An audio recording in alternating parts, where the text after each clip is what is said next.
नागपूर शहरात गौवंशावर होणाऱ्या अमानुष अत्याचाराचा धक्कादायक प्रकार समोर आला आहे। पाचपावली पोलिसांनी केलेल्या मोठ्या कारवाईत तब्बल 12 गोवंश जनावरांची सुटका करण्यात आली असून कत्तलीसाठी त्यांना निर्दयपणे डांबून ठेवल्याचा आरोप आहे। या कारवाईत 2 लाख रुपयांहून अधिक किमतीचा मुद्देमाल जप्त करण्यात आला आहे। काय आहे संपूर्ण प्रकरण पाहूया विशेष रिपोर्ट मधून। नागपूरच्या पाचपावली पोलीस ठाण्याच्या हद्दीत ही धक्कादायक घटना उघडकीस आली। पोलिसांना मिळालेल्या माहितीच्या आधारे छापा टाकण्यात आला असता आरोपीच्या ताब्यातील गोठा आणि घरासमोरील अवघ्या 10 बाय 10 फुटांच्या खोलीत एकूण 12 गोवंश जनावरे कोंबून ठेवण्यात आल्याचे आढळून आले। या जनावरांना हलताही येणार नाही अशा अवस्थेत नायलॉनच्या दोऱ्यांनी नाकातून आणि तोंडातून बांधण्यात आले होते। एवढेच नाही तर त्यांना अन्न आणि पाण्याविना ठेवण्यात आल्याने प्राण्यांवरील क्रूरतेचे गंभीर स्वरूप समोर आले। पोलिसांनी चौकशी केली असता जनावरे अवैध कत्तलीच्या उद्देशाने आणल्याचे निष्पन्न झाले। त्यानंतर आरोपींना ताब्यात घेऊन वैद्यकीय तपासणीसाठी मेयो रुग्णालयात नेण्यात आले आणि पुढील कायदेशीर कारवाई करत अटक करण्यात आली। या कारवाईत 4 पांढऱ्या गायी, 2 काळ्या गायी, 2 पांढऱ्या काळ्या गायी, 2 लाल रंगाच्या छोट्या गायी तसेच 2 वासरांसह एकूण 12 गोवंश जनावरे आणि नायलॉनच्या दोऱ्या जप्त करण्यात आल्या आहेत।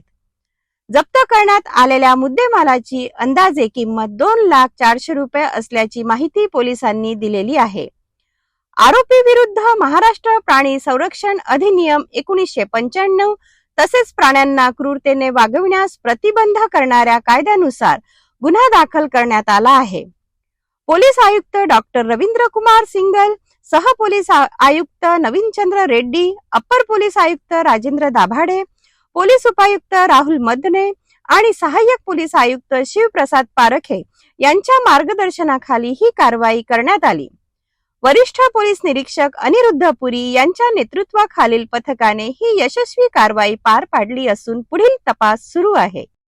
आम्ही रात्रपाळी कर्तव्यावर हजर असताना आम्हास व तपास पथकातील हवालदार ज्ञानेश्वर भोगे, इम्रान शेख इम्रान आणि इतर तपास पथकांच्या त्यांना माहिती मिळाली की टेका नवी वस्ती येथे काही गोवंश अवैधरित्या कत्तलीसाठी डांबून ठेवलेले असल्याची माहिती मिळाली। सदर ठिकाणी आम्ही टीमसह जाऊन पडताळणी केली असता सदर ठिकाणी एकूण 12 गोवंश जनावरे अति निर्दयतेने डांबून ठेवलेले होते। सदर जनावरे आम्ही रितसर ताब्यात घेण्यात आलेले आहेत आणि या गुन्ह्यातील एकूण मुद्देमाल म्हणून 2,04,000 रुपयेचा मुद्देमाल आम्ही जप्त केलेला आहे।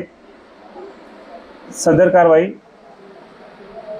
मधील आरोपीचे नाव आहेत मोहम्मद आबिद कुरेशी वल्द मोहम्मद असलम कुरेशी, वय 27 वर्ष, राहणार नवी वस्ती, अफरोज किराणा स्टोअर्सच्या बाजूला, पोलीस ठाणे पाचपावली, नागपूर शहर असे आरोपीचे नाव आहे।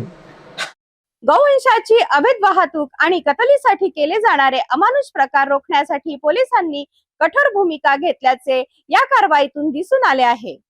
या प्रकरणातील तपास सुरू असून आणखीन धक्कादायक माहिती समोर येण्याची शक्यता व्यक्त केली जात आहे।